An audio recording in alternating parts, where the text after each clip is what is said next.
I'm James Helder. Welcome to Full Court Football 24. Quite privileged to be joined by former Chelsea, Leeds United, Stoke City, Reading, Wycombe Wanderers, St John's, Oxford United and Hendon star, Michael Dubbery. What's happening, Dubes? I'm good, man. I'm good. Nice intro. Gutted you had to read it, though, man. I thought you could have just, that should have been the first thing in your head. You shouldn't have to read it. Do you know what? I'm always taking the into consideration that I might mess something up. So I'm always really cautious about things. That's right. Yeah. Cool. It's cool. I'm glad to be here. I'm ready for this, man. I'm ready. Long time in the making, yeah? Yeah, long time. It's like Lennox Tyson, and it's long time in the making. We got it over the line, innit? We got it over the line. That was cool. Come on. No, I'm good to spend a little bit of time with you and be in your company. I want to look back on your career journey today. It's been very interesting. I know you grew up sort of around Enfield way. Is that right? Enfield way, N9 to N18. So I'm Edmonton and went to school in Enfield. So yeah, N18 was the postcode. So I'm an Edmonton boy, North London boy, and went to school in Enfield. Okay. I know your brother Ian through the boxing stuff. I've had the pleasure of spending quite a bit of time with him over the years. Is he your only sibling or have you got other siblings? Yeah, just me and him, man. Just me and him. Me and Ian, two brothers, and that's it. But we're blessed with, a large family, lots of cousins, and we're close-knit. But yeah, siblings, it's just me and big brother Ian.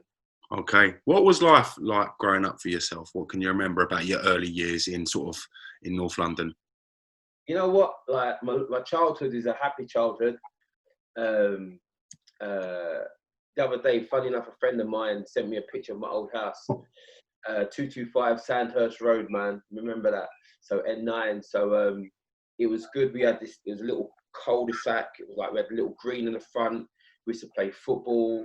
We used to dodge the dog poo. There was no picking up your litter them days, boy. It was just you had to find a space. There's no poo there. That was all right, just dried up. So you had to find the area. It was predominantly, I think there was 3 black families on the little cul-de-sac. There was across the road was our family friends, Nigel and his family. Down the road was my friend who goes to school with Dion. And that was it. And then from the white family next door was Mrs. Clark, and she used to sometimes babysit me. I come from nursery. And I remember her because she used to do the oven chips. My mum weren't doing oven chips, man. There wasn't she's a black family, but wasn't doing no oven chips. So come to lunchtime, going to get them oven chips is like, what? Using the vinegar on it is like, that's the best thing ever. Then when I got older and then there was no more babysitting at lunchtime, I was kind of gutted. Mrs. Clark. Childhood was good. Then we just moved to the other side of Upper Edmonton when I started going to secondary school. But my childhood was nice. Edmonton, it wasn't as bad as the reputation has it now. You knew there was, back in the day, there was robberies, people robbing people on the buses. That was minor. It wasn't no gang war. Just go Edmonton Green with my mum on a shopping on a Saturday and sometimes on our own. And there was always this arcade, the other side of the green and upstairs. There's all the older boys there. You always want to go in, bright lights. You always want to go in there to play your Pac-Man, Yeehaw, Kung Fu, Outrun. When Outrun come out, it was up there, so it's tempting. Mum, can I have 20p? What's that for? Do you know what I mean? To go and play a little Outrun. So childhood was nice. It was pleasant growing up. Listen, as my childhood, all I had to worry about was not getting D's and E's at school, because that was a beating, and not getting in trouble at home, because that would have beaten. Doing my chores, because that was a beating. So childhood was nice, man. Just had to have respect for family. It was good. I have no complaints about my childhood. What age would you have been then when you started playing football, locally for your local teams and stuff? How did that initial involvement in the game come about? So when I started playing football, it's because my mum said I had too much energy around the house. She needed something for me to do. And she used to work at Ford Motor Companies, which was where we lived. It was just over by Ponders End, the old Ford Motor Company was on that side. So I think she must have just asked some people at work, because listen, my dad wasn't interested in football. My dad was a West Indian man, horse racing, dogs and cricket. So if I went and played for the West Indies cricket team, it'd have been much happier. So he wasn't pushing me into no football. My mum asked some friends at work what for me to do. And they said, get him into football. They recommended a local team, which is Enfield Rangers. So she took me to Enfield Rangers, and I went there. So I must have been 9, I think about 9, I think 9. So I was pretty late because there's kids that have been there since 6. I was raw. I was just this tall, skinny kid that was fast, strong, raw. Controllable? No. I just had pace and power. So when we would go training, and Enfield Rangers at the time, Carter Hatch Lane it was. And at the time it had this five-a-side AstroTurf pitch. You know, the old Luton ones. It was like AstroTurf, not like your 4G and that. It was a -1G. It was that hard. It was like some like felt on it, and underneath was quite hard. But it was the first one to have this. So, and it had floodlights. So training of an evening, like kids can train, because in winter time we had our own little five-a-side pitch. So every age got to do training. So it wasn't like, you know, now when you have to go and hire out a 4G pitch and the club have to fork out £60 an hour, and parents going, what's that for? It was like, you just train, you pay your subs. And I never forget the story with, like, so my mum took me there the first time, and then the next time my mum would work. So me and my brother had to go together. So I'd like go to there, you know, to get a bus from top of my road to get any bus 149 to down to Cartwright Lane. So back then it was, you know, the jump on, jump off buses.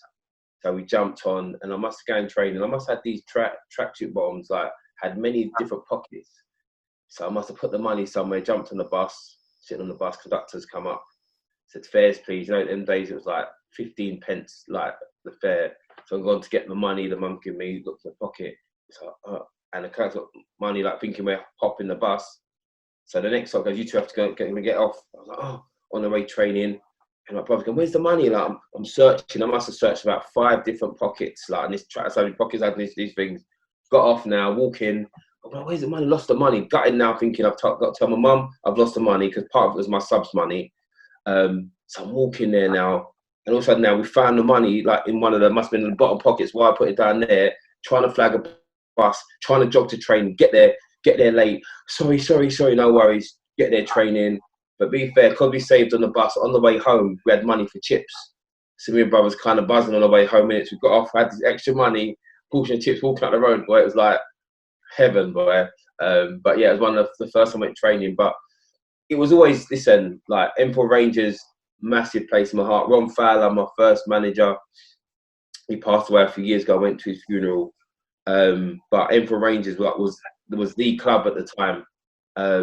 I think Des Walker come through there, Mark Flats. Who else was there? There was another senior player that's been there at the time. But like it was a big club. Like, I mean, like, we was one of the top clubs there. But when I went there, I was just raw, just pace and power. And I started off as a centre forward. Centre forward? Yeah. I had no skills. Put the ball over the top. I chase after it and I shoot. Listen, one shot in 10 might hit the target, but I'd always get past people with a pace. You know, I had the long shorts of like Mark Haitley and John Barnes, you know, in the 86 World Cup. They were high up, long legs. And yeah, so it was just centre forward. And over time, I started to work my way back and find myself to my position that became defender. So from Enfield Rangers, would you have got trials then? Would you have gone and looked at different clubs before you sort of started working at Chelsea? How did that?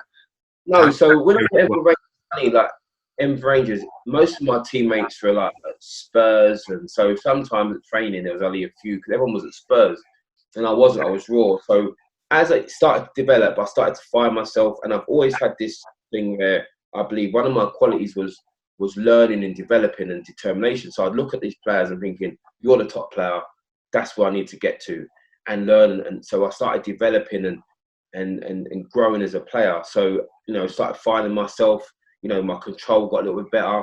I knew certain things and I always worked to my strength. I didn't try and be the skillful player because I wasn't. I just developed my strengths. And over time at Enfield Rangers, so by the time I was under 11s, under 12s, 2-3 years there. I'm a defender. So now I'm established defender, boom, strong. No one gets past me. I modelled my game on Des Walker, do you know what I mean, who was the elite at the time, do you know what I mean? No one got past it. You never beat Des Walker, as the song goes. So when I got to secondary school and you start doing counties and district trials, so I'm now one of the better players because I know myself, strong, don't get past me now. My pace is like, you can't beat me for pace. I'm strong, you can't beat me for strength. I can leap, I'm athletic. Yes, there might be a miscontrol, but at that age, everyone was doing miscontrols, you know, so it was like I stood up above people because I was playing to my strengths. So when you go in district trials, I got to the district trials and Middlesex County trials. So through that, that's when I got scouted. And funny enough, it wasn't Chelsea the first one. I think district trials, I got scouted at West Ham. So I got a trial at West Ham. And so I've gone home and go, Mum, like, I've been picked up to have a trial at West Ham. Oh, that's good. So I need, like, I can't get my in for Rangers training. I need like kits. Okay. So, you know, them, you know, like them at Ford, there's always someone that's selling stuff in there. So she must have like asked someone for a football kit. She's got me like, come on, I've got your kit. She's got me the Arsenal kit. And it's like the Arsenal away, the one that Michael Thomas scored the goal at Anfield. Is it the JVC, the yellow and the blue arms? Yeah. So I'm like, thanks, Mum. Couldn't show it. Oh, Mum, I can't wait. Thanks, Mum. I was buzzing because it was like the Arsenal kid, buzzing. At the same time, thinking, going West Ham. So we're going to West Ham. I think who took me? I think it was Bob Osborne, who was at Chelsea at the time. Someone, I think it was him, took me. He was there a little bit late. Got to Chadwell Heath? It was the indoor bit. So I'm a bit late now. They're all training. This kid walks in a bright yellow Arsenal kit. Everyone's training, doors open, everyone's looking. He's a bit brave. So he must have something if he's going to turn up to West Ham training in an Arsenal kit. So doing training now, and they're all doing skills. Again, not my area of strength. They're doing these little tricks and skills. So everyone's, you know, doing their thing, but half looking at me, who's this kid turning up? You know, like the guy that walks into the student club, gets his own cue and starts screw at you thinking, and watching and he can't, you think, oh my God. So that was me. Like, it was awful. I didn't like it anyway. Just something about it, being late, the training. I thought, oh, I'm never going back there. Not that they invited me back anyway. And a couple of weeks later, through the district, I got invited to go to Chelsea, Battersea Park. So again, went down to Chelsea. Les Goldsmith, who was a scout that took me. We used to have this Jaguar, like this posh Jag. He used to drive me to train, like he used to pick me up and take me there. And then went training there, Battersea Park, and then I had to start making my own way there, like from North London. Like, it seems crazy. I mean, now thinking I couldn't let my boys do it at this age. So 13, 14, I would get the train, like, from school. I'd meet my friend Terry Christie, Turnpike Lane, get the Piccadilly line to Earls Court, get Earls Court, the district line to Sloane Square, get out of Sloane Square. I can't remember what bus we get the bus to Battersea Park, and then get changed and do training, and then get the same reverse on my way home. So coming home, like, and be fair, the good thing was, let's give you subs. So like, let's give you subs training. So you go training, and then you'd get like, give you £4 subs. I'm thinking, £4, man. Ooh. So I go to school the next day, lunchtime, and we go, oh, we're going Greg's. Now, you know what? I'm at older McDonald's this lunchtime. I had £4 on me, innit? So I was flush. Or I'll go Greg's and go, no, I'm going to go Greg's, get 2 sausage rolls, and I'm going to go get some chips. So like, I was flush, so that was a good thing. But yeah, it was a journey. So sometimes I'll be getting home at 10 o'clock, like, from training, from coming from school, going Battersea Park, training, coming back home, 10 o'clock, and I was still at school. So it's crazy. Like, all West London I couldn't let my boys do that now. I mean, obviously, life's changed, but yeah, so I was at Chelsea that was my journey to go to Chelsea. So I was there from I was doing Chelsea about 13, like training from Battersea to 13. So that was my journey to Chelsea, but VR a little one day at West Ham. What was the youth team like at Chelsea? What was the youth team set up, and what was it like being involved in that environment at a really early age? I remember, so when you first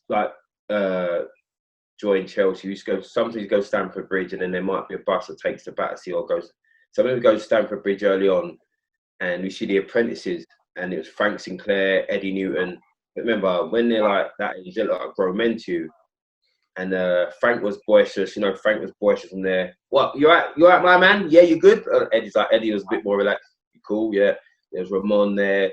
So like, you're thinking, wow. And then a couple of times you might see a couple of pros, but remember, you're in like the Stamford Bridge, in the tunnel. You see the manager's room. You see the first team dressing room. All this is like, wow, man. Like you're in behind the cloak. Like you're in there. And then when you start going to Harlington in the summer, so summertime, like when everyone's doing their summer holidays, you'd go to Harlington to do the training. So you'll be training with the youth team. So again, the journey was Turnpike Lane, the whole end of the Piccadilly line to Heathrow, then get the 91 bus to Simpson Lane and walk to training. So you have to be there at 9 o'clock. So I'm having to leave my house a good 7, half 6, like to make sure I'm not late. So you're there and you see all the first team, you're training. So you're in this environment, you're seeing the pros, and then you're having to help with the duties. But just being in that environment is like, wow. But soon you just have to but then you have to focus, and it's very demanding. So the cotton wool of little easy, cozy grassroots that you had is now, man up. Do you know what I mean? Very demanding. And you're where everyone wanted to be. So as a schoolboy, you got used to it, having to shower with the boys, having to change, having to be more professional in your approach, sometimes having to wear, the tie from a district and having to come a bit more smarter. So everything was more demanding, and the idea of professionalism comes in. So I mean, this is what you want to do to get here. And you always saw you're looking at Frank Sinclair and Eddie Newton, that's where you want to be. So there's always a carrot in front of you, that's where you want to be. And the coach will tell you, if you want to get to here, you have to be like that. You want to, they'd use the Andy Myers as your benchmark. They'd use the Frank Sinclair as your benchmark. So you saw it, but then it was always used as a benchmark. So being more professional, being more, your mindset changing, and then at the same time you're thinking, this is where I want to be. So, the youth team setup was, Dave Collier was the youth team manager. And so as you got older, like, say like 14, 15, you're starting to be around the youth team and you're seeing the football. And so from schoolboy to YTS football, different. It was like young men, boisterous, bang, physical, swearing. You're like, oh my God. Do you know what I mean? You have to protect yourself. You have to be like, do you know what I mean? So is it daunting a little bit because you're thinking, wow, do you know what I mean? But now you're training with the youth team, the YTS, and they're not holding back on you because like you're maybe coming in to take their sort of place. So the youth team setup at Chelsea was good. It was demanding, but it's where you wanted to be. So yeah, Dave Collier was the first youth team manager when I went there, him and Ted Dale. And they were there until I become a YTS. And then it was Peter Nicholas. We know, like back then, the youth team days and the YTS, completely different experience from what players are experiencing now at Chelsea and now at the sort of youth level. Is there any stories or any moments that stand out from your time before YTS that you can share with us? What do you mean stories about my incidents that stick out that made me who I am? Funny stories. I mean, there's so many stories. I mean, when I become a YTS, the first year YTS, Muzi went on to play for Leicester, great player. In my opinion, should have been playing for Chelsea, but never got opportunity. The mindset was like, you have to look after, youth team, like, it's like they always say like kill or be killed. So there's always like playing jokes. You're like you're grooming yourself to become this pro. So you're doing jokes, practical jokes all the time. But for me, stories. I mean, there's plenty. It just depends. Like what shaped me, what helped me, what was different. Good things, bad things. The good things to happen at my youth team. The best thing, the good thing happened with my youth team would be when Graham Ricks took over my second year YTS. That would be like the good thing. Peter Nicholas, he wasn't a great manager, wasn't great with young players. It wasn't great. I'll tell you a funny story with Rixie. I'll tell you, I'm just speaking about with Peter Nicholas. So Peter Nicholas for me was I'll say a bully, but he wasn't great. Did he coach well? No. Did he help well? No. So I was at the time I've come to Chelsea and I'm just wanting to impose myself, play to what I know is my strength. But at the time I was, because I was one of the better players. I then started to not take on information. I'm good at giving orders. I want to be the leader. But when someone said something to me, I'd like, what? Shut up. And it happened to be Muzi that one time said to me, Deuce, like, because Muzi used to play with, they held Muzi back a year when he was like schoolboy. So he used to play a lot with me and the schoolboys going through to play the youth team. So we had quite a good relationship to do. Like, yeah, it's great you want to be a leader, but you've got to listen sometimes. You never listen. And it kind of like, sunk with me because I respected Muzi. So I had to change my way. But Pete Nicholas, my youth team manager, didn't really help me. So I remember come near the end of the year, I must have had about like 47 disciplinary points, which is like outrageous. I had to go before the FA at the end of the season. And I remember we used to be YTS, we had to go reserve games and do duties. And he was very like abrupt and like, used to like dismiss all the first years and befriend the second years, like Muzi's age. And one time we was doing kit and he said, oh, the first years you're back doing kit again. Again, because it's like a long day. If you had to go and do kit, you have to go back to Stamford Bridge, wash the kit, and you might leave there at 9 o'clock after all the kit, remember, first team, coaches, youth team, all the kits washed, dried, tied up, put in a bag, put on the bus, ready to go back. So it's like a long day after being like getting there at 9 o'clock to leave at 9 p.m. in the evening. So I was like kind of spokesman for like my year, and I'm like, Nico, like it's like we've done it like twice now. It's the second year job, just fucking do it. Like, but we've done it before, so we had to go back. We're at the Stamford Bridge now, long day. So I'm like, Nico, like, it's like we've done this again, that second time. We're getting home late. You know what, dude? Shut up, fuck up, and just do it. So I'm like, one thing about me, like, say what you want. It's just how you say it, innit? So I'm like, I was 17. I'm like, who the fuck are you talking to?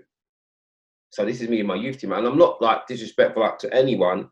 I know my position, but I'm thinking, who are you talking to? So obviously, all the YTS boys are like in the back now. So I'm like, who are you talking to?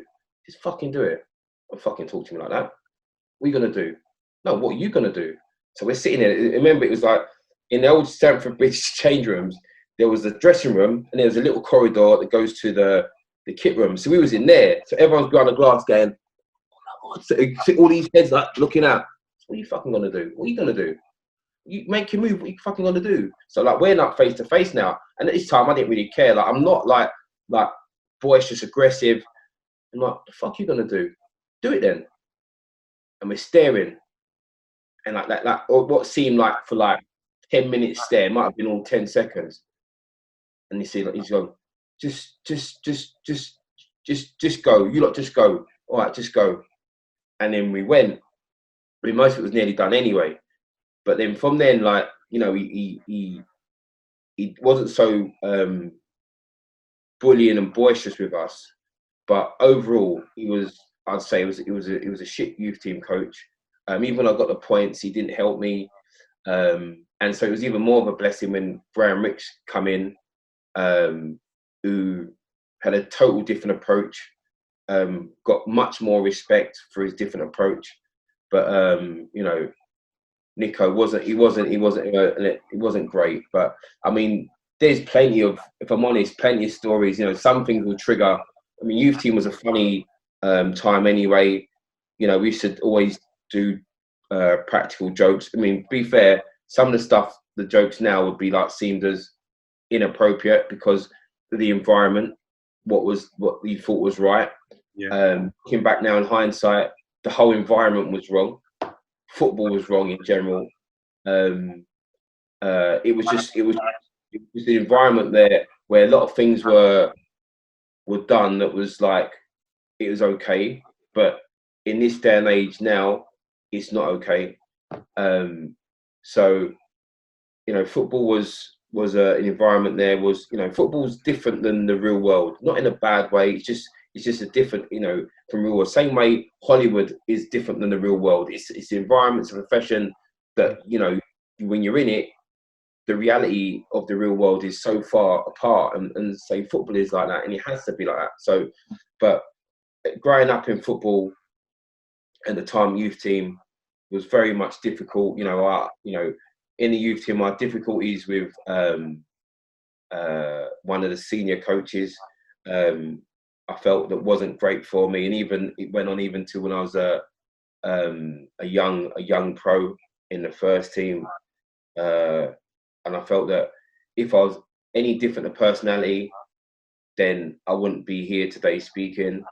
I'd be a guy in North London being maybe bitter at the way someone mashed up my career.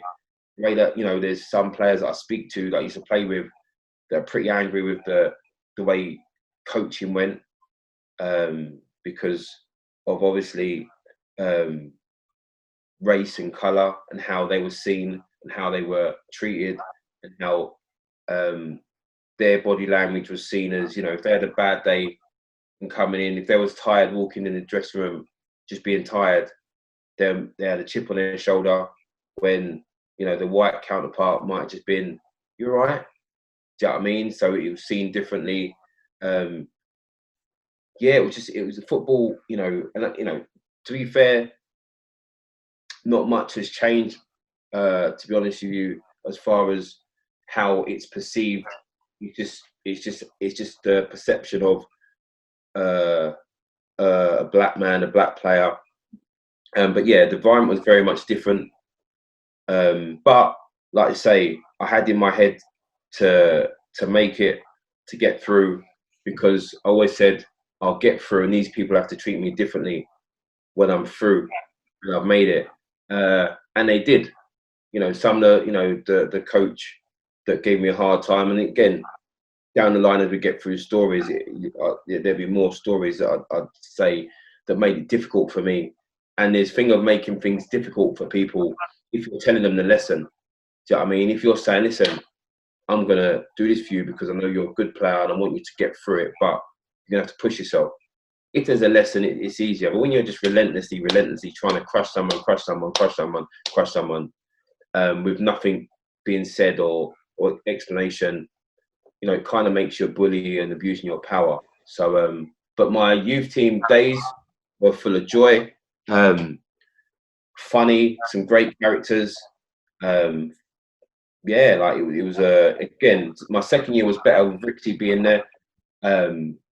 You know, Rixie would like, you know, like Peter Nicholas was like, we think, "Oh my God, Peter Nicholas, Welsh captain, Arsenal, Palace, Chelsea." Think like you asking me questions. But when Rixie come, you know, "Oh my God, like Arsenal legend, England, wow." And he's a baller as well, even still like can do the demos. Nico couldn't hardly walk, he couldn't give him the demos, but Rixie, every time after training, he'd like, "Dubes, go and make me a coffee and bring my cafe cremes out of my pockets." He'd go in the staff room, get his cafe cremes and little cigars, and then his coffee, and he'd sit. And sometimes you have a sit conversation with him, and he'd tell you some stories, relate it to you. He'd be open with you, and he'd start treating you like a young man. He'd be saying, "This you want to make, this what you got to do." And he'd start speaking to you like that. So it's like, wow, like it was so different. At the same time, he'd be demanding. I remember him saying to me, Rixie saying to me very early on, like, so obviously he's got players. And when, funny enough, when Rixie come, because that was when Glenn Hoddle come. So Glenn Hoddle come in second year. When Glenn Hoddle come, and Rixie was my youth team manager, I was frightened. I was like, oh my God, I'm out. I'm out of the club. Because Glenn, I remember, I'm thinking Glenn was all flair player. He only wants players that can control it on his chin, chest. I'm thinking, that's not my style at all. I'm out. I'm out of the club. Like, I'm never going to get. And I just remember my first year YTS, like, you do, I don't know if people know that, you do, back in the day, you do your schoolboy forms, like, so you do, like, I think year schoolboy forms, then 15s and 16s, and then from 16, you're trying to get your YTS forms, which is 2 year, it was a government training scheme then, and that was your YTS forms. You do 2 years there, and after the second years, you're trying to get a pro. So after the first year of my YTS, Chelsea offered me a professional form, which was like, you know, not, it was unheard of, really. Do you know what I mean? So when you saw a young player, like, oh my God, he's a pro, that was a big thing. So I got my professional forms at 17. So I was like, and this is after me going crazy and getting so many points, but they liked what they saw and they signed me to pro forms. So when Rixie turned up, I was already a pro. And Oddle was there, I'm thinking, oh my God, he's going to want me out. He doesn't want me. Like, I'm just this brute. I'm not flair. I can't ping a ball 60 yards on his chest, etc., etc. So then Rixie was there and he just schooled me, spoke to me, started getting me play different, started getting me to believe in myself, making the game simple. He just changed the whole way of football for me. Do you know what I mean? It's made me believe in myself. You know, they played a different style. It didn't matter. I had so much to offer. You can do this. So when he come, it just changed, you know, football, you know, in whole. And listen, I still speak to Rixie now, like, and you know, that's 30 odd years later. So yeah, it was for him coming in. It was a massive thing for me. Explain to me that day that you got offered your professional contract on your first year of your YTS. What was going through your mind? What was your mindset? And how did you sort of tell that news to your family and friends? So I was going to, I had to go and see Gwyn Williams because of the disciplinary points. I had to go before the FA. So I'm like, I've got this letter for the FA. Peter Nichols gone, go see Gwyn. He's just piling me off. So Gwyn's gone, all right, okay. I want to see you tomorrow at Stamford Bridge, and bring your parents as well.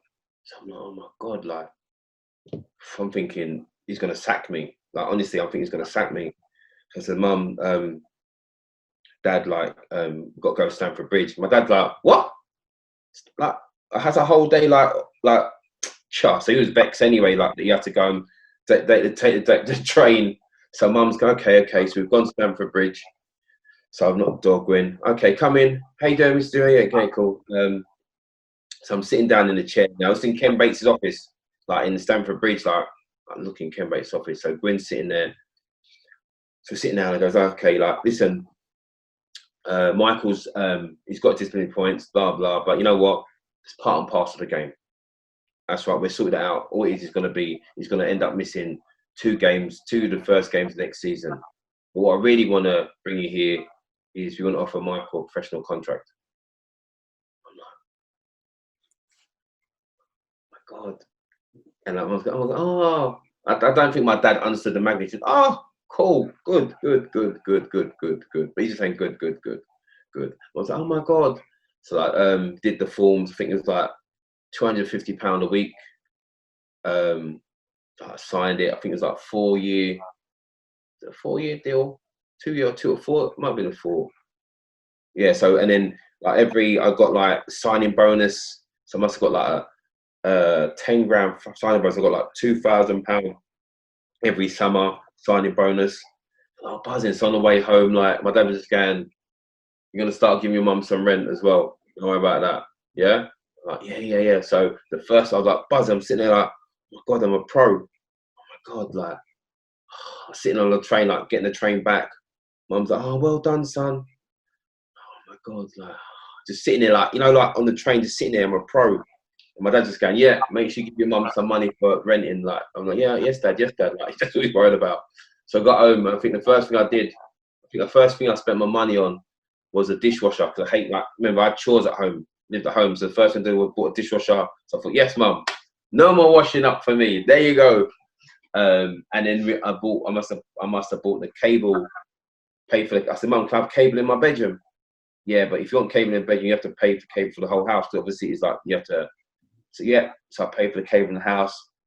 I remember Chelsea, when you're YTS, Chelsea used to give anyone living in Dig £100 a month.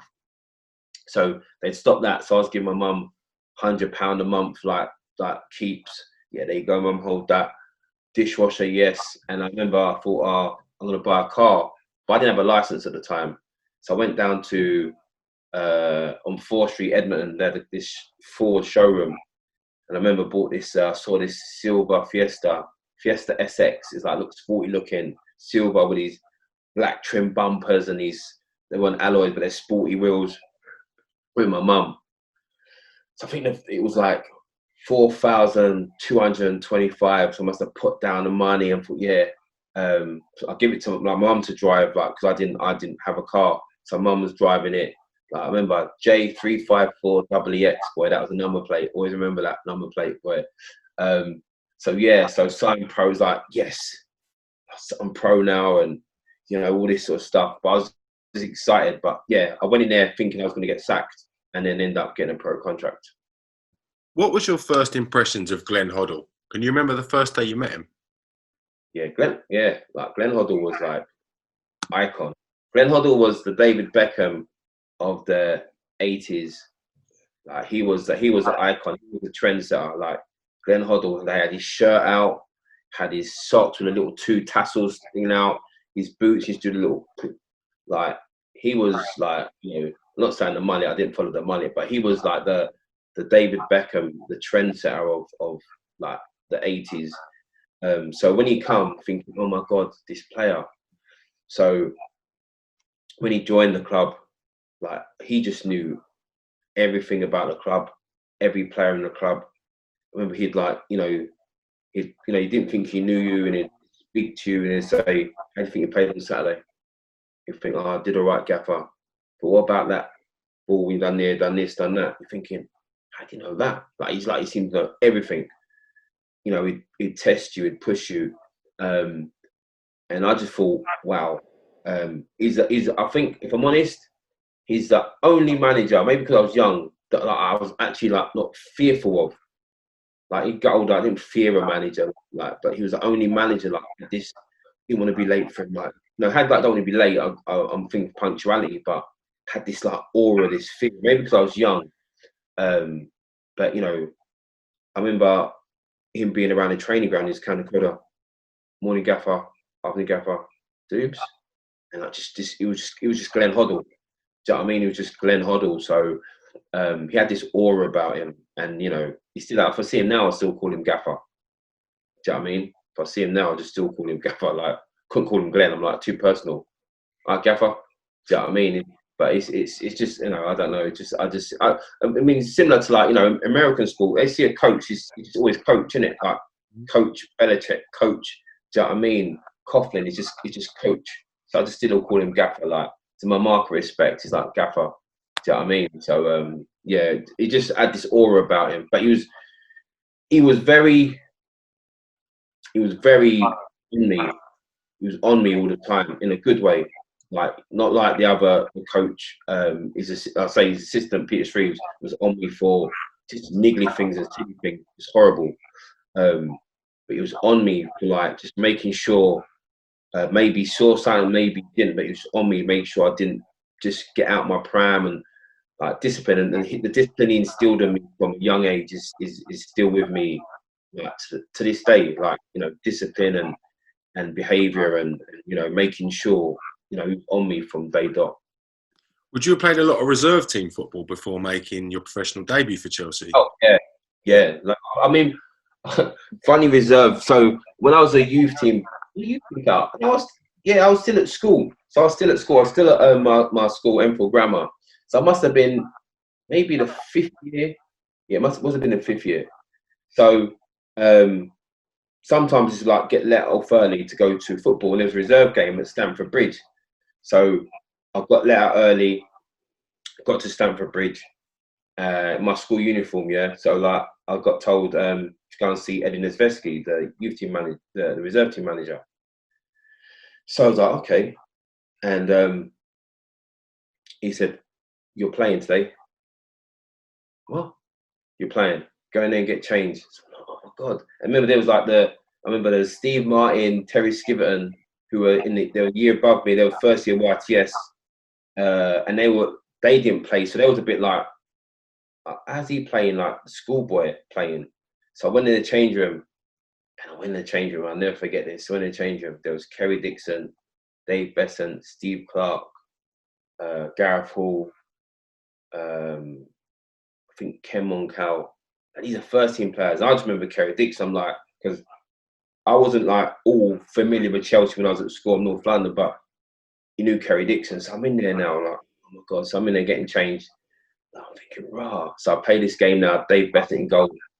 So then, like, I just remember back then when you were a schoolboy, he said, "Keepers!" and "Away!"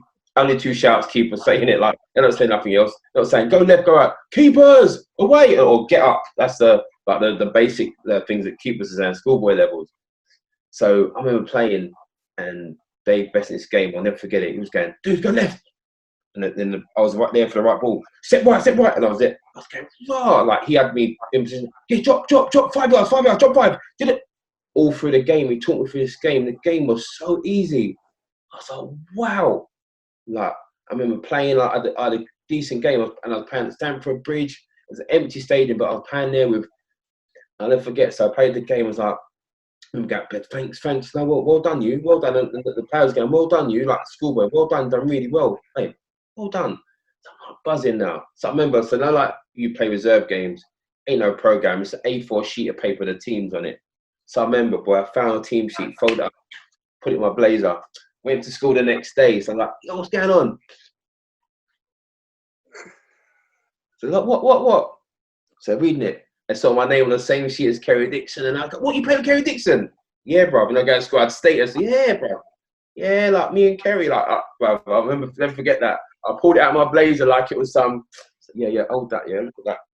And I never forget that, boy. Like, the names on the team sheet. Obviously, I played with Clarkey, Bez, Gareth Hall as well later on. But like, just the Kerry Dixon, like, oh my god. I was like, yeah. And I remember telling that story. I remember I was doing the TV thing, Chelsea TV with Kerry. I was going, "Kerry, was a funny story like that." He went, "All right." I was like, "Okay." It's all right. I said, "It's a big story for me, Kerry. Don't worry about it. It's big." I go, "All right." Look at me like, "All right, mate." I was like, "No, it was big things for me. Like, what, 15, 16, going to Chelsea, playing in reserves, playing like these, like what?" So I'll never forget that. So yeah, then they moved the games to Kingstonians, and we played a lot of games over at Kingstonians. It wasn't always, when you're young, you said, like, when you was in the youth team, you always wanted to play in reserves. That was a big thing with playing reserves. Like, playing reserves, it wasn't always nice, because obviously you had the pros that didn't want to be there, not always forgiving, like, you make a mistake. I was always frustrated. But yeah, I played a lot of reserve football. I remember one game we played over at Kingstonians, and we were playing Crystal Palace.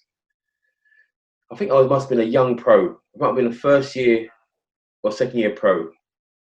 We were playing Palace, and they had Jamie Morley, who I'm friends with now, was playing up top with Stan Collymore. And Kingstonians, if they've ever been Kingstonians, they got the cement bollards that are like, instead of like barriers, they just have like cement like outside the pitch, and they just stick like advertising boards on that. So it's like, and it's quite like, 3 steps from the pitch sort of thing. You have the dugouts. It's like pretty close.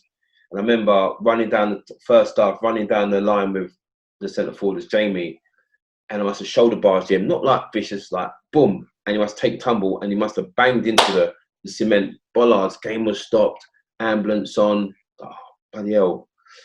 It was like, like, game stopped for a long while. Like, they had to get an ambulance on, they took him away. I was like, shit, man. And like, I remember Hitchy and goal, like, concentrate, like, get your head right, and all the players, get your head right. And then a young Stan Collymore was playing. I remember like everyone was like, he's going, "Oh, I've done it on purpose, fuck him." Like, and then a couple of players like, watch yourself. He said he's gonna do you. I didn't know. I was oblivious. Like, do me. Like, you're not gonna do me on the pitch. Like, but I never forget. Second half come, running, ball went over the top, and so like the ball comes out, you shield it to the touchline, shield it out, shoot down. He must have pushed me as I fell on the floor. As I'm on the floor, he must have kneed me in my face. I'm like, what? Need me? And Hitch is like, come wake up, stop. No, he need me in my fucking face. Obviously, a linesman saw it and sent him off. But like, I'll never forget that game. Like, one, the incident, and one, like, he needed me in my face, thinking. So obviously, when I used to see him playing at the beginning, I was like, that brother, boy, like, yeah, that wasn't a good goal. Like, you know what I mean? But yeah, that was a game when as a young lad, you know, the incident with Jamie and then Stan near me in my face. See, when you're first breaking in and around that first team, who was the big characters in the changing room? Who was who was in charge of what was going on amongst the players? Well, when I was around, like Andy Townsend, when I was coming in, was a big character. Dennis Wise. There was John Spencer later on, but Wise was always in and around it. Andy Townsend. I remember when I was a first year YTS. It's before Glenn Hoddle come. Dave Webb had a couple of games like near the end and saw me training and says, "Hey, we're travelling up to Southampton. I want you to come with us." I'm like, "Oh, I'm in the first team squad." Do you know what I mean? So pack your boots. You're not gonna just like, you're gonna. Oh, so I put my boots in the skip. You know, after I've done, you know, everyone Erling Johnson's boots and Pierce's boots, I put my boots on the skip. My one pair. So then we got to the old Dale. He said, Rebbe said, "I want you to go and sample it, go and do the warm up with the team." And Rebbe was like, "Well done, dudes." I'm like, "Wait, well, you've deserved this, well done." So I'm buzzing, like, gonna go out on the warm up. So I've got a kit there. So I remember Andy Townsend, "Hey, come here, fucking brilliant achievement. You've worked really hard. Lead the team out for the warm up." "No, lead the team out." "Brilliant." So I'm like, "Oh, cheers, Andy." Yeah. So like we're down the old Dale, you know, you have to go down the steps. So he's going, "Come on, everyone, come on, go." Everyone got cheering. I'm at the front already, like ready now. Even though I'm doing once, legs all Vaselined up and ready. I'm gonna play, socks on, boots on. All like, yeah. Like, I don't know what I'm doing, but I'm concentrating on just my warm up. "Everyone ready? Come on!" And he's getting the team warm up. Going down the stairs, everyone wait for everyone. "Let's go, take us out, dudes." So I start sprinting out, like, and I sprinted out. They've just stopped. So they've stopped in the tunnel. So I'm just sprinting out. So I'm looking back now. I'm like, too late to stop and wait. So I just started running. So the Chelsea fans think, "Yeah, the team's coming out." They're clapping. "Hey!" Then the look goes, who's that? I'm like, doing a like shy clap. And they took ages. I'm like, doing like the old match of the day, side to side warm up, like, thinking, "Oh, come on now. Come on." Like, and then they come out and then they're a big cheer for him. He's all cracking up laughing. I'm like, oh my God. Oh, that lot cracking up with me. But that was a great experience, like just that first bit. But Andy Townsend was always a joker. Then he left the next year when Glenn Hoddle come. But Wise was a focal point. John Spencer was always loud and he would just cane anyone. He didn't care who you were, what your status was. He just like rip into people. And who else? Obviously, there was other characters later on, but early on, I think Wisey and John Spence were the biggest. Frank as well. Frank was always a big personality in the change room early on. I want to talk about your professional debut during the 93-94 season. Yeah. What do you remember about the week and the build-up to it? What can you tell me? There was no build-up to it. I remember getting a call. They just got I think because he got to the FA Cup final. So one of the rest players, he pulled me and says, I'm gonna start you tomorrow. Start you for your debut. Like, Ronaldo was like, "Oh wow." Like, okay. So start getting your head right now. So it's like, okay. So it's like there's a midweek game, like it was a Tuesday. We were playing Coventry, so I told my mum, my brother come, my friend Warren. So I was like, oh my god. So remember Tuesday night out there, and never forget this old Stamford Bridge Stadium, and they've gone out there. There's Peter Unlove, who was fast, who was zippy, was like nimble, like. And I just remember 6 minutes into the game, whether it's the adrenaline, everything. I remember getting cramp. I was like, oh, like cramp. Like, I'm fit and healthy, but like got cramp. I remember looking at the clock like that, like, oh my god, which is now the Matthew Harding stand. That the clock was there. I was like, 84 minutes, like to go. Like, oh my god. I was thinking, oh my god, I can't get cramp now. I can't go off with cramp after 15 minutes. My career will be ending. So I remember chasing Peter Unlove around, then a little bit twinge of cramp, but I think it was more adrenaline. I thought I did well. We lost 2-1 the game, but like just to be out there, like, oh my god, I played in the first team, like 18 played in the first team, like, oh my god. But to be fair, my next game was like over a year or so later, but like to make my debut, I was buzzing. Like just to say I played in the first team, that's what you want to say, you know what, I've got it, because some people get their pro, but they don't actually play in the first team. So for the Glenn Hoddle to have faith in me, to think that I can do it and not let him down, not embarrass him, and I thought I did all right. So it was I was buzzing, but yeah, getting cramp after 6 minutes and then watching the clock tick down was like. Did Glenn Hoddle have any interesting methods? Like we saw obviously the stuff with Irene Drury and the faith healing for England. Was there anything that you would say was quite unique, or maybe for the first time that you'd experienced it under Glenn Hoddle? No, just his attention to detail. You know, the Eileen Drury thing was first team players. He'd always rub you on your chest before you went out, hold your baton, rub you there, okay? So whether that was part of his thing, but always rub you in your chest while he's talking to you about to go on. No, I just think that he was meticulous in detail, understood football, knew football. How he's still not in football is crazy. His brain was way ahead of his time.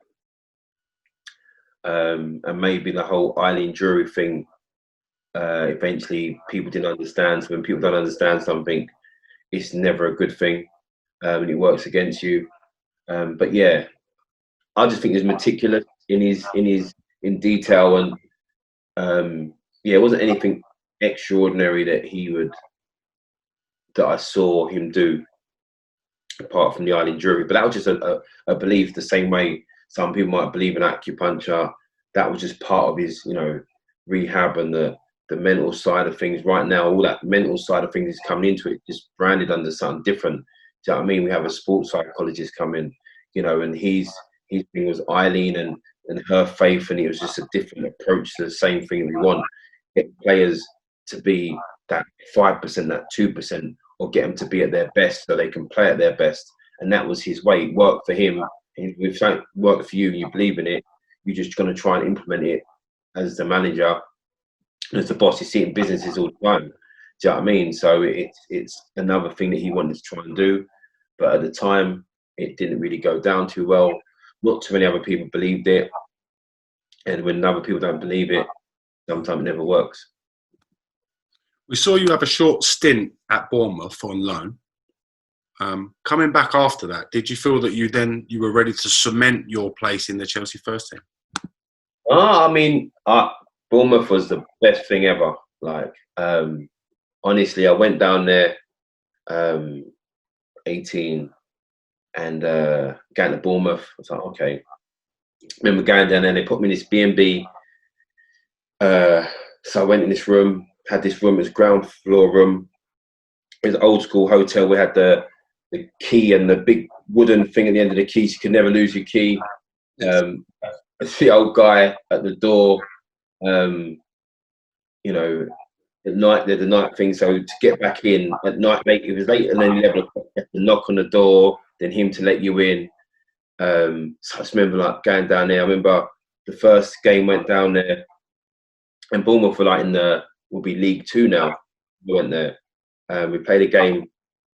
We might have played at Blackpool away, and I remember we went down there and pre-season, like the pre-match, and I remember like I'm like, oh, I know, young. It's like egg and beans or egg and like chicken and beans, or egg and beans on toast. So I said, oh, can I have I'll have just chicken and beans, please. So she, we got chicken and beans, please, and 2 slices of white toast, thank you. Thinking I'll apply it. So I went to the next guy. Oh, I'll have steak chips with egg. Yeah, sunny side up, please. I think it's at one of our team, like, and that one went like, yeah, I'll have the same as him. Yeah, I'll have egg and steak. I'm not going raw. Like, what sort of pre-match is this? So eat my egg and beans. I'm thinking, my buzzing, thinking, I'm so professional. You're not. Like at 18, we played the game. We got battered 3-0, and then we sit in the change room. Mel Machem, the manager, and he went around the change room. He's like hammering this person. Like, I mean, this is the worst hammering at this time I've heard any manager give anyone. That, well, you, like, it wasn't like necessarily swearing, but how deep he went, telling him how bad. I'm thinking, oh my God, you know, I think he's going to come around to me. Like, we've just been beat 3-0. Like, he come around to me and said, you, if I was you, I'd want to go back to Chelsea. Because I wouldn't want to play with this pile of rubbish you played with. You done yourself proud. I only want to come out here and say you've done well. How you've handled yourself, how you've done. You were just let down by. I was like going, God, say no. I'm not trying to smile too much, like, but I was like buzzing, and I had a great relationship with him. So we played games and training, and we went on a little run where we didn't concede a goal for about 5 or 6 games. It was like a little record we had at the club for a while. And then I remember he said, "Oh, how would you get on like with the people back at Chelsea?" I went, "Not too bad, like, you know." He said, "Okay." I said, I think they want you back. I went, oh, you know what? I want to stay here. Like, remember, I was getting love from the fans. Like at Chelsea, I was just like a small part of it. Didn't like the way one of the senior coaches were treating me. I was like, I want to stay here. I want to stay here, Gaffer. Like, I want to stay here. Okay. I'll mention it when like saying, yeah, like I'd stay here longer. Like, I just want to play and like be happy. So then the next day, he said, oh no. They said to you, you have to go back. I was gutted, like, because I'm going back to what? Being part of something that, like, you know, the fringe part or not, but we're here. I was wanted. The fans love me. You know, I didn't care it was League Two. I was just like, you know, it doesn't matter if you've got the fit girlfriend that treats you like an idiot, but you've got like the big fat girlfriend that treats like a king. You want to be treated like a king. Do you know what I mean? So I don't care. I just want to be treated nicely. So like I was there, and he said, "Oh, you're gonna have to go back." And he said, "Oh, how do you get on with like Peter Shreves?" I said, "Oh, all right." Do you know what I mean? Sometimes I think it's harsh on me, if I'm honest. Yeah, okay. But just listen, go back. And goes, go back, do what you're doing here. Don't worry what just do what you're doing here, and you'll be fine. Cheers, Mel. But I had a great time at, you know, and that time, remember, I'm 18, so at Bournemouth time was Cage and Zoo were the top club, like, and I play a game on a Saturday, Cage and Zoo, like raving up and like, what's in the car? So I was there with Jamie Curtin, was there for my first little couple of weeks with me. Then George and Dar, had a good team. Jason Brissett was there. Like, honestly, Matt Holland was there. Yeah, it was listen, it was brilliant. I loved Bournemouth, and then come back. And I didn't really want to come back, but when I did come back, it kickstart things for me as far as my career. We had Jamie Curtin on the channel not so long ago. Great fella. Yeah. Brilliant. It was still scoring goals at 60. Brilliant man, very fit. What was he like at Bournemouth days? I knew we used to play against each other in the youth team at Norwich. Their Norwich team used to always knock us out in the FA Youth Cup. Like, it's getting on my nerves. Great player, sharp, boom. The youth team, we had him, Darren Eady, and Adi Akinbai at the front. Like, Dangerous, dangerous. Like Addy up front, like just not smiling at anyone, looking to beat everyone up, and can score a goal. You know, his reputation at Leicester trying to kill him because he was a goal scorer. Like, do you know what I mean? Just he went for a stage where he couldn't score at Leicester, but he was a goal scorer. It always has been through his career. But Jamie was like dangerous, man. Sharp, boom, boom, boom. Knew where the goal was. If he wasn't watching him, goal. So he was there on loan from Norwich and done well. Then he had to go back. And then George and Dar come. Talk me through returning to Chelsea. Did you feel like you'd made enough strides at Bournemouth to at least be in the manager's thinking for starting? Talk me through that period of time. When I went to Chelsea 17 from school, I said I'm the best defender at this club. Paul Elliott was there, Erling Johnson, Ken Moncal, Frank Sinclair, Dave Lee, Ian Pearce, Andy Myers, a world of defenders. But in my head, I'm the best defender at this club. Like, the only thing that Paul Elliott had on me was experience. So I'm telling myself experience, but I'm the best defender. I've got pace, power. Like I'm fast enough to defend. No one can get past me. One on one, you ain't getting past me. Like, I'm the best defender, and I kept that. He wasn't planning the team on the best defender. So when I had the Bournemouth, I'm on a high. Like, I've showed I can play men's football. I can handle men strength. I can handle that. I've trained with the players at Chelsea, so I know I can handle like the top players. So when I went back, we played. It was Alvin Martin testimonial when I went back and played. I think, yeah. And then we was going up to Leeds. So yeah, I believed I could play. I believe I could start. I've always believed that. So when I went up to Leeds, I was more than confident. Like, I wasn't shying away like I shouldn't be here. You know, I believed I should be there, and part of believing is the biggest thing. Like, believing you need to be part of it. So yeah, once I was starting at Ellen Road, it wasn't a problem for me. Like, it wasn't a problem. I was confident, comfortable, and believed, like I always said, like, I'll give this team something they don't have. What? Raw pace, raw power, you know, like out and out defender. Were games between Chelsea and Leeds quite hostile back then? Like the going to Ellen Road with Chelsea and stuff? Yeah, I mean, it was hostile when I played against Jimmy. I mean, we played Jimmy. I was like Chelsea. I was at Chelsea at Leeds, and he must have done some tackling my ribs, and I swear I pissed blood that evening. Jimmy Floyd Hasselbank. Yeah. So but like, I didn't realise the history until I got to Leeds between the two. I didn't realise the dark, the history, how much they hated each other from the cup final bit. I didn't realise that until I got to Leeds. Back at Chelsea, it was like, you know, it wasn't a massive thing. So I didn't realise that until I got to Leeds. But yeah, it wasn't hostile. When I went to the game, it wasn't like really badly hostile. I mean, I think, was it Tony and I think Brian Dean was playing up top. I think I got a shiner or some sort of cut from Dino. Might be one of many games when I play against Dino, I got some sort of cut or war wound. Yeah, again, I thought I did well, and that was, for me, was the start to show people, right, Chelsea have got a player down there. Like, Tony Bow was on fire, and I kept him quiet. What a talent Tony Yeboah was.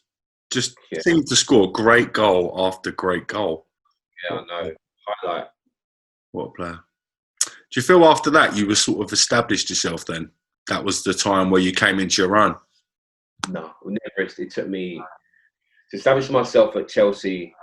Took a while. Like, for myself, I was comfortable. Like, but did I feel established? No. I remember. So Ben Hoddle and his mind tricks, or how it works. So play that game. It'd say, "Oi, well done," but your real test is next week when you go up against Teddy Sheringham and Chris Armstrong. So I'm like, was that a praise in there? How did I take that? So take that game in, focus on next week, thinking I've got to do well. Otherwise, I think I'm not ready. Do well against Teddy Sheringham and Chris Armstrong. Right? come in. All done. But your real test is next week when you go against Ian Wright and Dennis Bergkamp, isn't it? That's your real test. So I'm like, but you said, okay, thanks, Gaffer. So now I'm thinking, I've got to now, like, that's the real test, because he said that's the real test. And he went on, well done against Ian Wright, Dennis Bergkamp, but your real test is Alan Shearer, England centre forward. Let's see how you do against that. And Les Ferdinand, and they said didn't them to. So I'm like, okay. So then he do well against there, not bad. How are you going to do against? And it kept on. So it kept me on my toes. And but did I feel established? No, I felt like, I felt any given time could be out. But again, I'm realizing I'm giving this team something they don't have. There's nothing in it, like, the raw pace, the raw defender that they can't know good in the air. I've given that the team don't have that. That the team don't have that in anywhere around it. So I realised that, and again, I always say to people, I play to my strengths. I realise what I'm doing. I realise who I am and what I can offer the team. So, but established now, I think it's fair, because as a young player, you always this thing. You start doing well, and whoever you are, someone can bring you down. Go, oh, look at you, Billy Big Time. It just crushes you. So like, no one wants to be known as the Billy Big Time. So you play home ball, so you play it down. And to be established. I remember after every game, Ellen Road had just done well, and I'll go to get on the bus with everyone. Then others gone. No, the kit man at the time was gone. The gaffer wants you. Wait, you sitting on the bus? Get in here, help pick the kit up, and put the kit on the bus. So after the game, I was putting the kit away, putting it on the bus. So after that, most games, I was putting the kit away. Everyone, the first team were like going and getting on the bus, and I was helping the kit and lifting the skips onto the bus. So I was putting the skips on the bus, and Andy Cole and Dwight York walking past me, and I'm going, "You all right?" I'm like, my peers, like, I'm in the dressing room and picking up their slip and helping in the kit before I get in the shower. So, there's always like keeping grounded, established, not yet, not then, no. I'd like to talk a little bit about Glenn Hoddle leaving to go and join the England team to become England manager. No doubt you relished your time under Glenn. Can you tell me what it was like being inside Chelsea and part of that, knowing that Glenn Hoddle was leaving? Yeah, a little sad to see him go, but there's a little part of me thinking, oh, that might help me get in the England setup if I do well, because he knows me.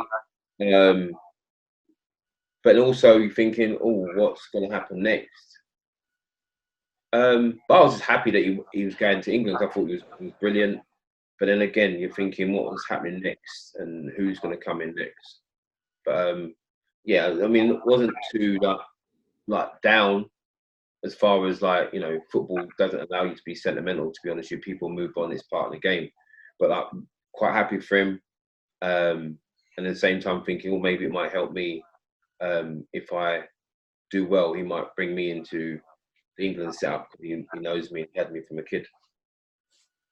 What was your first impressions of Ruud Gullit? How did you initially get on with Ruud, and what do you remember about your first meeting with him? Just remember Ruud walking through the corridors of Harlington, thinking, oh my God. I just remember watching this guy like scoring for AC Milan, lifting the European Championship for Holland. Now he's my teammate. Scan, you right, Ruud? He's like, okay, lovely boy. That's what you say, lovely boy. Can you lovely boy? Okay, lovely boy. As a player, and as a teammate, he was warm, he was good. Sometimes demanding, but that's his mind. He'll be playing and can you go there and do this and that. But you expected that. Off the field, he's quite bubbly. But as a manager, it was different. It was a manager, all different. I never forget, was at the end of, I think it was a 94, 95, 94 season, whatever. And at the end of the season, I got asked to go to some football awards. It was in London. It was Trocadero or something like that. And we was, I remember picking up the Young Player of the Year, and I must have saw, it was like the Shoot magazine or Match magazine or Football magazine's Young Player of the Year, and like, you know, I remember up for the award. Then I was getting it was Ryan Giggs, Robbie Fowler, David Beckham, Michael Dubbery. Maybe because all of them couldn't make it, they came to one of them ones there. They can't make it. He's in London, but I won. So I was like buzzing. Like, I remember Ant and Deck presented it to me. You know, I was like, oh wow. I was buzzing. So we had this. So then there's an after party. It was an Emporium. And Emporium was my little place on a Saturday night with the boys. Anyway, so I was there. I remember Ruud was like, and the best bit about that thing, I always tell the story, is they picked me up from my mum's house in a limousine in the Wards. I was with my partner at the time. I remember getting in a limousine driver, knocking on my mum's door, going, and mum's like, "Oh, see you later," and like the whole street like, "Oh wow, there's limousine outside," like, you know. So I remember getting a limousine, and in the limousine was Linda Lusardi and her husband. I was like, "Whoa!" Obviously, didn't have phones like, you know, you had the phone there, you take your breath and goes, "Bruv, I'm on the phone Linda Lusardi doing like a slide picture."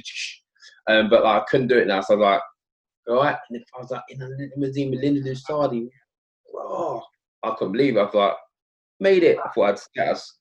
So got to the awards, went to Emporium afterwards, and I remember like Ruud was just like on me, next year if I'm in charge, you know, I change you because you're too stiff, you're too this, like.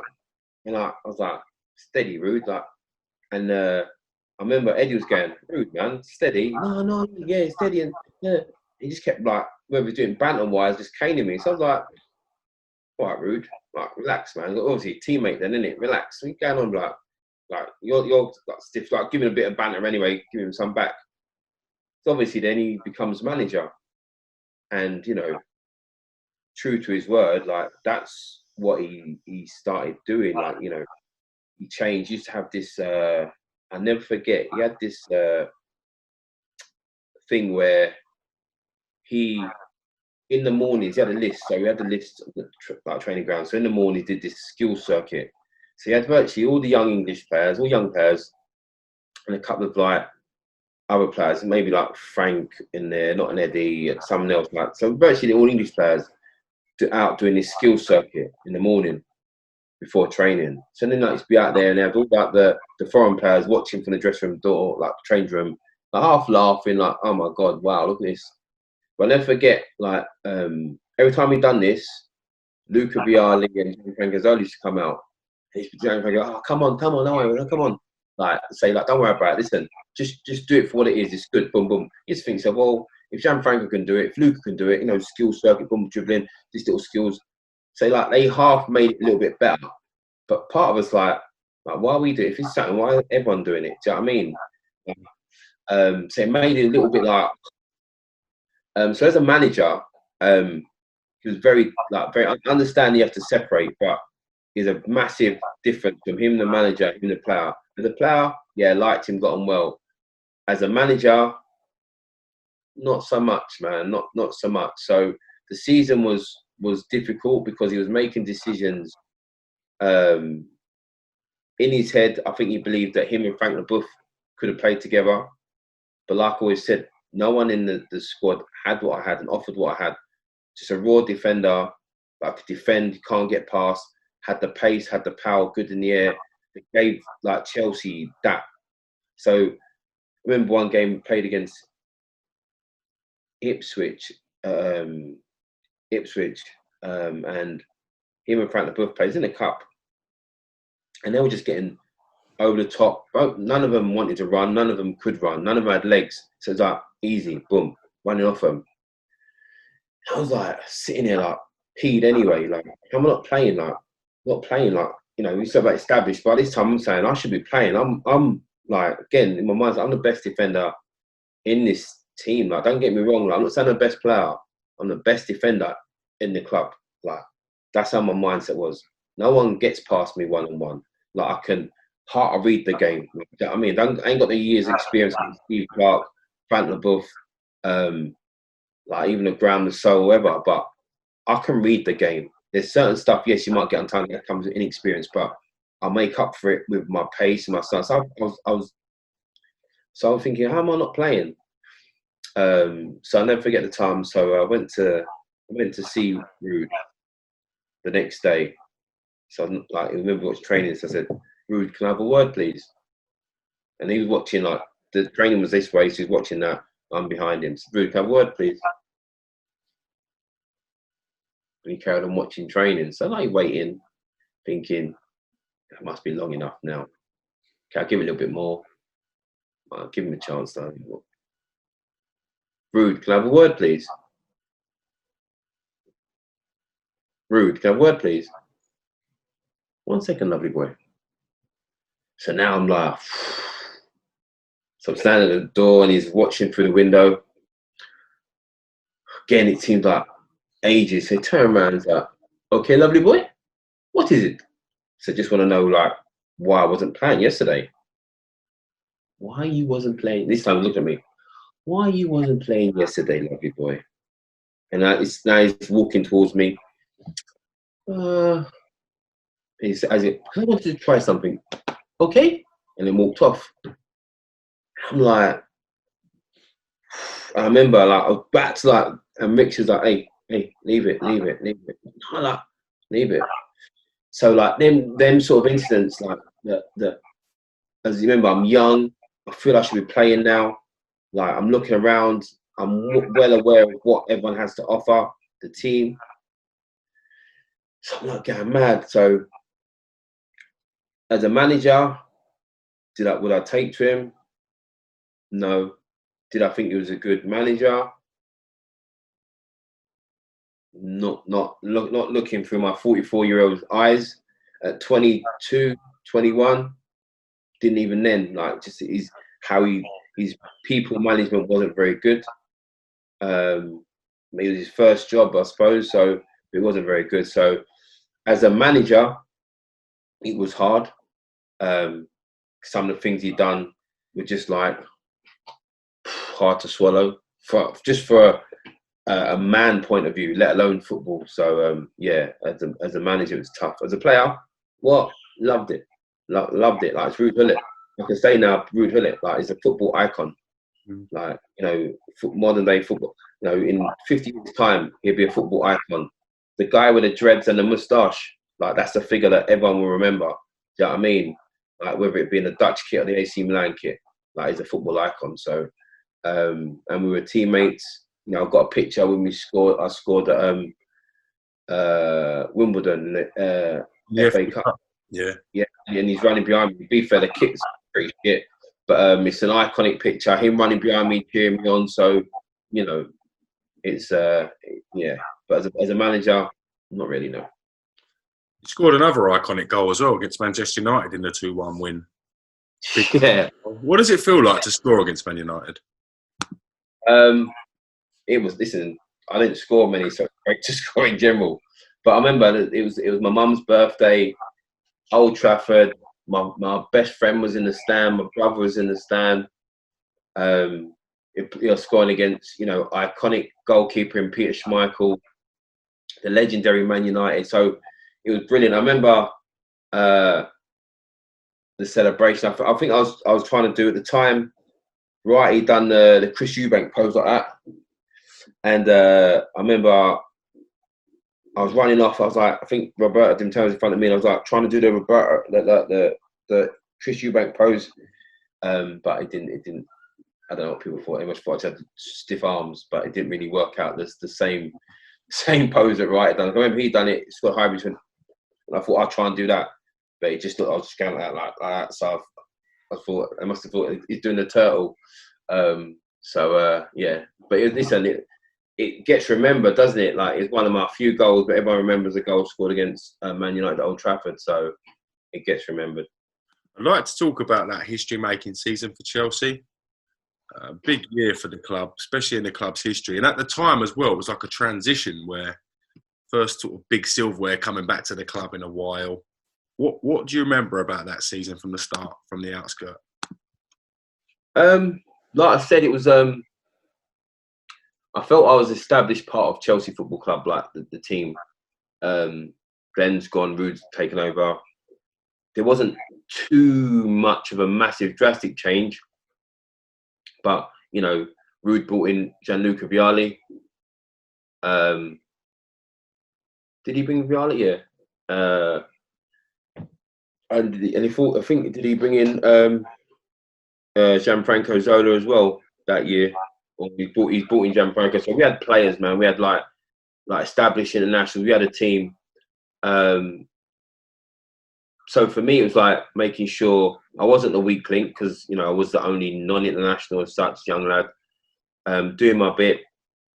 But it's hard because obviously Ruud had plans he wanted to play in this team and he felt he can play at the back with Frank Leboeuf. So as long as I kept doing my stuff, progression started like for the season. And obviously we're in the top part of the league where we should be, progression in cups. And you know, we were doing really well, but there seemed to be a little bit unrest, but not too much of a big unrest because I knew players weren't happy with some of the stuff Ruud was doing. As like I've explained, you know, is his personality. He was sometimes distant, he was sometimes abrupt, but that was maybe his managerial style. But when it got to a stage where he was sacked and fired, I was like, raw. Do you know what I mean? And we're like, we have a cup. Well, I think we got to the cup finals. Maybe we're in the cup final or semi-finals of the cup, and quarterfinals of the European Cup. So it's like a crazy time to sack a manager. Do you know what I mean? But when we heard it was Luca taking over, man, like one of the nicest people in football, you know, someone you'd run your nuts off as manager. Like, just everything about him is just legendary. Like, do you know what I mean? Again, remember, I'm a football fan, so I'm playing again with another legend, like Vialli. Do you know what I mean? Just, it's Luca Vialli. So Juventus, Italy. He was my teammate. It was funny. So I remember the first day when he came to training, where he's trained and then we're having lunch. And he's like, you know, the old school, like he's upstairs, he's going, trying to get a cigarette out. Everyone's gone, like, and Ruud's gone, no, you can't smoke. Like, look, can't smoke. Look, you can't smoke up here, you just can't smoke. Oh, sorry, yeah, can't smoke, yeah. Okay, sorry. Like, went to pull out a fag after his lunch. Do you know what I mean? He was a smoker. But he was like part of the team. So I was happy when he was manager. Not because I was going to get any different favoritism, just because he was like generally just like a good guy. I guess it helps as well that he doesn't play in your position like the old manager.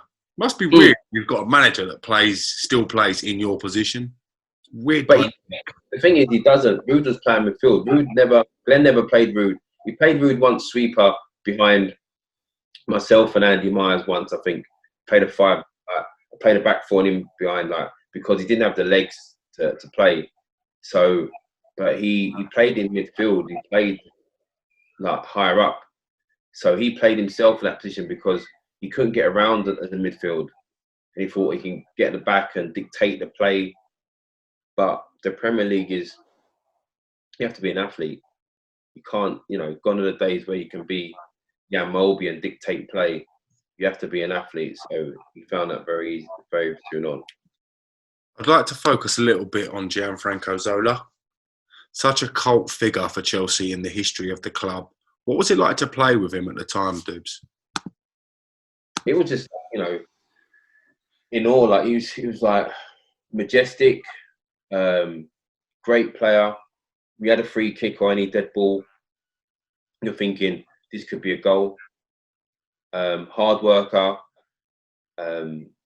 honest, all the stuff he is off the pitch. You know, like I always say, small man, but like in stature, he's massive, like huge. He's just like such a great personality. Like, do you know what I mean? The sort of person that if someone done him wrong, you're thinking you've got to be a real prick to do that. Do you know what I mean? For him, like he was like, you know, work hard in training. I always used to want him to be on opposite sides of him. Didn't want to be on his side, like so I can measure myself like as a defender. Tricky feet, so I'm big. Can I move my feet as quick as him? Do you know what I mean? We're doing one-on-ones. I want Gianfranco, not because I want like I'm betting him, but there's my measure. If I can handle him doing a chop one-on-one, then cool. Saturdays are going to be easy because who can do what he does? Who can try and chop, twist and turn like he can? So if I go against Gianfranco in training and then stop him and him match tempo every day, Saturdays are going to be a breeze. You know, and to be fair, I had a range. Like I had Torrente Flo as well. He had good feet. Do you know what I mean? So it was just different. But yeah, as a man, unbelievable. As a player, wow. Like, you know, when he's got the ball, you're thinking, yes, go on. Like the goal he scored against Julian Dix. You know, that was like, oh, like that playground when he just bend him, boom, boom, twist him, go. Do you know what I mean? Ankle breaker. So yeah, unbelievable. That season, you guys won 3 trophies. Fantastic achievement to win 3 cups. Massive for the club's history. How proud of you of your own achievements that season? Bruv, like, honestly, I was only saying to my boys the other day, like, funny, when I do my talks and I go in places, I was trying to find the stat of the percentage of a player coming out of football and winning something. It isn't like, there's no official stat, but when you look at when people go into football and there's only really 4, you know, major things to win. And if you're not in Europe, if you're in Europe, there's a few more. But to come out of football in your career and win, there's great players that not won stuff. So for me, when I look downstairs now and I see European Super Cup, European Cup Winners' Cup, and League Cup, you know, I never got to win the FA Cup. I was injured when they won it, and close I come was semi-final. But to say I've won those, like, is a massive thing for me to say, like, you know what, I'm proud. I'll call myself a winner. Not everyone can. So it was massive for me. And to be part of Chelsea history, you know, now forevermore, there's going to be pictures up at the club when they've won stuff, and my face is in there. Do you know what I mean? It's cemented, not just a player that made his debut and played, but to be part of a winning team. I'm only like part of the club that only ever won the Super Cup once. I'm part of that team. So it's a proud. Remember, they've had 4 attempts. Do you know what I mean? So it's not an easy feat, and we beat Real Madrid in doing it. So I'm proud of my achievements. I can say it more now than I did when I was playing. But the funny thing is, that I always say this, is that when at the time I'm 22 and I've won the League Cup, European Cup Winners' Cup, Super Cup, you're thinking, right, this is my career, blessed. This is going to be me, cup finals all the time, cup finals. You don't actually appreciate it while you're in it. Do you know what I mean? Yes, you're playing, but boom, don't really appreciate while you're in it. Like, yeah, this is going to be me, cup finals, semi-finals, like, boom. And so by the time I'm 23 and I retired another 15 years later, cup finals are rare. There's no more cup finals. There's no more like European semi-finals. There's a few more European nights, obviously with the Leeds journey, but it's all a thing where, wow, I remember Mark Hughes was on a semi-final where all like young lads like chatting, and Sparky's taking pictures. I'm like, Sparky, taking pictures for? And I see it now, like, where he's like, I mean, he's a man that had more cup finals, but he's understanding, like, you know what, you have to savor these moments. At 22, you're like, savor what? Like, this is how it's gonna be. But it's not. So it's one of them things where you like, you have to really appreciate, and sometimes you don't. Do you think your game went up playing with the likes of Frank Leboeuf, World Cup winner, Marcel Desailly, World Cup winner? Do you think that added another level to your game and took you up again into the edge? Like, for sure. Like, I always say to people, like, when you're training and around these players every day, it's like, you know, go back to, you know, those boxing. It's like your preparation fight will govern how good your sparring partners are. If you have like poor sparring partners, guarantee you're going to be ill prepared for a fight, because your level of sharpness, everything is done on that. So for me, every day training with that elite sort of players is the reason why my game went up. I was at that standard. I could hold my own and more than hold my own. Players weren't going through me at training, like they knew. Do you know what I mean? So yeah, it definitely went up. And I'm someone that wants to learn as well. So I'm always about looking at Marcel. You know, Marcel was great, like as far as he'd help and try and help you and educate you. So I was always doing that, always looking to. But my game did go up. My game went up, you know, again when I was at Leeds playing with the elite players. So it's always, you know, you surround yourself with like great players. Your game, you know, you're in that environment. Do you know what I mean? To get better. So it definitely did. Must have been a huge blow for you the following season to have that tendon injury and miss the FA Cup final.